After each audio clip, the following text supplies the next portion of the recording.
அடுத்ததாக திருப்பரங்குன்றம் தொகுதி கொள்கை பரப்பு செயலாளர் தம்பி. அனைவருக்கும் வணக்கம். வருகிற 2026 சட்டமன்ற தேர்தலை ஒட்டி அண்ணன் செந்தமலன் சீமான் அவர்கள் ஒரு போரை அறிவிப்பு செய்துவிட்டார். அது அனைத்து தாய் தமிழ் சொந்தங்களுக்கும் தெரியும். அரசியல் என்பது ரத்தம் சிந்தாத போர், போர் என்பது ரத்தம் சிந்தும் அரசியல் என்பதை புரிந்து கொண்டு எதிரியை முடிவு செய்துவிட்டு இந்த களத்தில் அண்ணன் செந்தமலன் சீமான் அவர்கள் 234 தளபதிகளை போர்படை தளபதிகளாக இந்த களத்தில் நிறுத்தியிருக்கிறார். அதன்படி இந்த மதுரை மேற்கில் அன்பு தம்பி வழக்குரைஞர் விக்னேஷ்குமார் அவர்களை போர்படை தளபதியாக அறிவித்து இந்த போரை தயார் நிலையில் நாங்கள் உள்ளோம். வருகின்ற தேர்தலில் திராவிடமா தமிழ் தேசியமா என்ற 2 முறை போட்டியாக இந்த களத்தை மாற்ற நாம் தமிழர் தம்பிகள் தயாராக இருக்கிறோம். ஒரு பக்கம் அதிமுக திமுக 2 ஒன்று தாய் சேரி என்று அவர்கள் ஒன்று கொண்டு ஒன்றாக வந்து நிற்பார்கள். மூன்றாவதாக நமது கருவாட்டு சாம்பார் திராவிடமா தமிழ் தேசியமா என்று தெரியாத அண்ணன் விஜய் அவர்கள். இந்த 3 ஒரு பக்கம் தலைவர் பிரபாகரனை தாங்கி தலைவர் பிரபாகரனும் அரசியல் கற்றுக்கொண்ட நாம் தமிழர் ஒரு பக்கம் என்று 2 முறை போட்டியாக இந்த களத்தை திருப்பி நிற்பாட்ட நாம் தமிழர் என்ற படையை அண்ணன் செந்தமலன் சீமான் அவர்கள் உருவாக்கி இருக்கிறார். தாய் தமிழ் சொந்தல இந்த உலகிற்கு அறிவை கடன் கொடுத்த ஒரு இனத்தின் மகனாக இந்த இடத்தில் வெற்றி தாய்மொழியினான். இந்த உலகத்தில் தோன்றிய அத்தனை நாகரிகங்களுக்கும் அது நீரின் மூலமாதான். நாகரிகம் என்பது உடையோ பௌத்தனமோ புதுசு வாட்சி கட்டிக்கிட்டு காரில் வருவது நாகரிகம் அல்ல. நாகரிகம் என்பது தனக்கான உணவை தானே தயாரித்து உண்பதில்தான் அந்த நாகரிகம் இருக்கின்றது. அத்தனை நாகரிகளும் நீர் வழித்தடங்களிலே நீரின் வழியை பெற்றிருக்கின்றது. அது சிந்து சமமையாக இருந்தாலும் சரி, அது நம் வைகை நதியாக இருந்தாலும் சரி, ஓடும் நீரை தடுத்து நிறுத்தி அணை கட்டி இந்த நீர் மேலாண்மையை இந்த உலகத்துக்கு சொன்ன 2000 ஆண்டுகளுக்கு முன்னே சொன்ன கரிகாலன் பிறவர் சோழனின் பேரன்கள் நீர் மேலாண்மை உலகத்துக்கு கற்றுக் கொடுத்த பேரன்கள் இன்று நம் அணையின் நீரை ஆவியாக விடாமல் தடுப்பதற்கு தெர்மாகோலை போட்டு மூடும் ஒரு அறிவு ஜீவியை இந்த 10 ஆண்டுகள் இந்த நிலத்தில் வெற்றி பெற செய்த மக்களை நான் கேட்கிறேன். அறிவை கடன் கொடுத்து விட்டு இப்படி அறிவில்லாமல் இருக்கும் திராவிடர்களுக்கு பணத்திற்காகவும் போதைக்காகவும் அடியாயிருக்கின்ற என் சகோதரர்களை கேட்கின்றேன். எத்தனை காலம் பணத்திற்கும் பணவிக்கும் போதைக்கும் அடிமையாகாது சாதி மத வேலை சாகடித்து இந்த களத்தில் 36 லட்சம் தூய்மையான வாக்காளர்களை எங்கள் அண்ணன் செந்தமலன் சீமான் 15 ஆண்டுகள் கட்டி கட்டி கட்டி கட்டி வாழ்த்துகிறார். கடந்த திருச்சி பொதுக்கூட்டத்தில் மாபெரும் எழுச்சி இன்னும் அதன் தாக்கம் குறையவில்லை. எல்லாருக்கும் ஒரு நம்பிக்கை வந்திருக்கின்றது. எனக்கும் சேர்த்து அண்ணன் சொல்வார், என் தம்பிமார்கள் துவங்கிட மாட்டார்கள் என்று. அதே போல உணர்ச்சியாக எழுச்சியாக இந்த காலத்தில் நிற்கிறோம். நாம் வரலாறை சற்று பின்னோக்கி பார்க்க வேண்டும். அவர்கள் கட்டமைத்த தலைவர்கள் அத்தனை பேரும் அயோக்கியர். மனைவி துணைவி அவளுக்கு பேரன் பிள்ளை அவனைக்கும் சொத்து சேர்ப்பதையே ஒரு முழு வேலையாக அரசியலாக செய்கிறார்கள். அவர்கள் கட்டமைத்த தீவிரவாதி நாம் இனக்காவலன். அவர்கள் கட்டமைத்த ஒரு தீவிரவாதி நம் மனக்காவலன் வீரப்பன். அவர்கள் சுரித்தந்த அத்தனையும் புறார் பொய். நாம் வரலாறு நாம் பின்னோக்கி படிக்கின்ற போது நாம் சிந்தனையை தெரிந்து கொள்வதுதான் தெரிகிறது. நாம் யாருக்காக எதற்காக இந்த களத்தில் போராடி கொண்டிருக்கிறோம் என்று.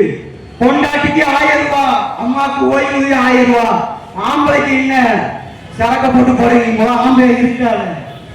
இதான் திராவிடன் ஒரு கலாச்சாரத்தை உருவாக்கிட்டான்.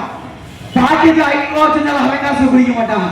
விசேஷ வீட்டு இளவூர்ல போய் பாரு, ஓசிக்குங்க ஒரு கோட்டுக்கு தொங்கிடுங்க.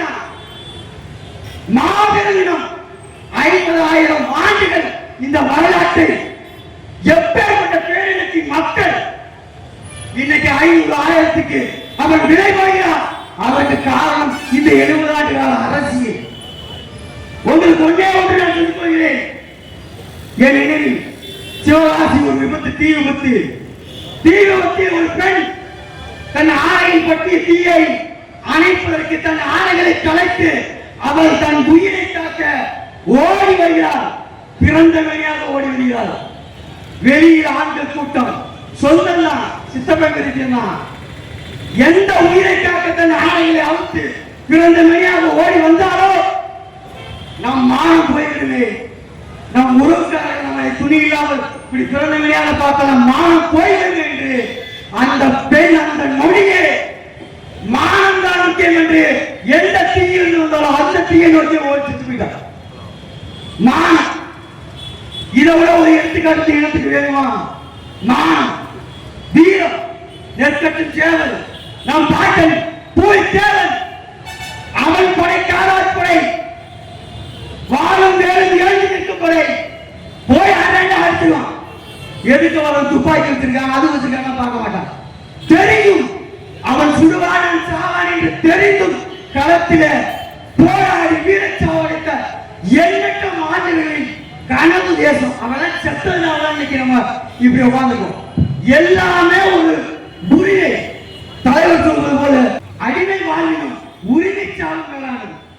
தன் உரிமைக்காக போராடி போராடி சாவான ஒழிய என்னாலும் இந்த திராவிட கூட்டத்துக்கு நாம் அடிமையாக கூடாது.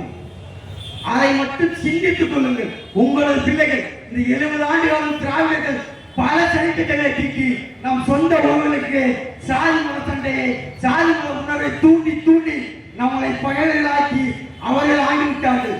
என் மக்களாகி நீங்கள் ஒரு சதித்திட்டம் தீட்டுங்க. கொடுக்கிற காசு வாங்கிக்க. நரக்குன்னு பார்த்தீங்க விவசாயத்துக்கு ஒரு கூத்து கூத்து அனைத்ததை இந்த தமிழர் போய் சீமானின் தம்பிகள் பார்த்துக்குவோம். முடிஞ்சாடி காத்து வந்து உதவி செய், முடிய ஓட்டப்பட்டு பட்டுக்கு மக்களை இந்த சீமான் படை வெட்டு முடிக்கும் என்பதை உத்தரவாதம் சொல்றோம். எல்லாம் நம் இலவசம் வழங்குறோம். இதான் திராவிட அரசியல். ஆதார் கார்டு பதிவு செய்ய போயிருக்கேன் மகளுக்கு. அங்க வராங்க, என்னப்பா 200 ரூபா பெருசு போச்சு, 200 ரூபா வாரிசாக வேண்டாம். ஏன்னா அப்படி நீ பண்ணி 200 ரூபா உட்காந்து நினைக்குமா? இதை விட ஒரு குடும்பம் தானே. தான் அப்பனுக்கு நான் தான் பிறந்தேன் என்று வாரிசு சான்றிதழ் வாங்குறதுக்கு 200 ரூபா. அது அவருக்கு ஒரு குற்ற உணர்ச்சியாக இல்லை. அப்படி ஒரு மடைமாற்றி தமிழனை அடிமையின் அடிமை மிக கீழான அடிமையாக மாற்றி வச்சிருக்கான். தான் அடிமை என்பதையே உணராமல் இங்கே வாழ்ந்துட்டு இருக்கான். ஏன்னா நம்ம இனத்தை ஒரு 10 பேர் வெள்ளை தொலைமா போட்டு காரண போனா 10 பேர் பிழைக்கிறான், 90 பேர் பிச்சை எடுக்கிறான். பிச்சையும் பிச்சை கேவலமான பிச்சை இருக்கிறோம். இந்த இழிநிலையை மாற்றுறதுக்கு தான் உங்கள் பிள்ளைகள், உங்களிடமிருந்து உங்களுக்காக அந்த பிள்ளைகள் இந்த களத்தை எடுக்கிறோம். அரணிக்குடி புழுதி காட்சி பிறந்த சீமா கத்தி கத்தி எப்படி 36 லட்சம் வாக்குகளை வாங்கினாரோ அதே மாதிரி இந்த மதுரை மண்ணிலே இன்னைக்கு மதுரை மண்ணு நம்பர் 1 குப்பை நகரமா மாற்றிட்டு இருக்கான். மேய கிடையாது, ராஜினாமா பண்ணி ஓடி போச்சு. காரணத்தை தேடி நீ அவன் வாக்கு செலுத்த மாட்ட.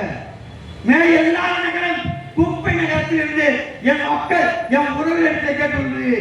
இந்த பாண்டியன் நெடுஞ்செழியன் தன் வழங்கிய தீர்ப்பு தவறென தெரிந்து உயிரிட்ட அதே மதுரை மண்ணில் இருந்து கேட்டு தாய் தமிழ் சொன்னதிலே உங்கள் பிள்ளைகளை வாழ்க்கையை எண்ணி நீங்கள் தயவு செய்து இந்த முறை சிந்தித்து வாக்களிக்க வேண்டும்.